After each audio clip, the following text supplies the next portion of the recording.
যদি ফেব্রুয়ারি মাসে ইলেকশন হয়, ফেব্রুয়ারি মাসে ইলেকশন আসার পর একটা পলিটিক্যাল গভর্নমেন্ট আসবে। পলিটিক্যাল গভর্নমেন্ট আসা মানে পার্লামেন্টে তারা বসবেন।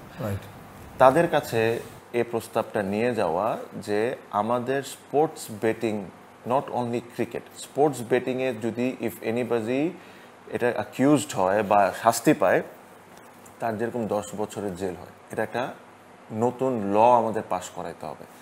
এই মুহূর্তে আমাদের কারাপশন যারা করতেছে ভাইয়া, এখানে কোনো ল নাই। হয়তোবা আপনি So as a board president you will offer that? Not I will offer, I will give every effort so that এটা আমাদের নতুন ল যেরকম আমরা ক্রিয়েট করতে পারি ওই গভর্নমেন্টের সাথে, হুএভার দ্য গভর্নমেন্ট ইজ। এটা তার আমরা আজকে বলতে পারবো না যে ফেব্রুয়ারি মাসে ইলেকশন হলে কোন গভর্নমেন্ট আসবে।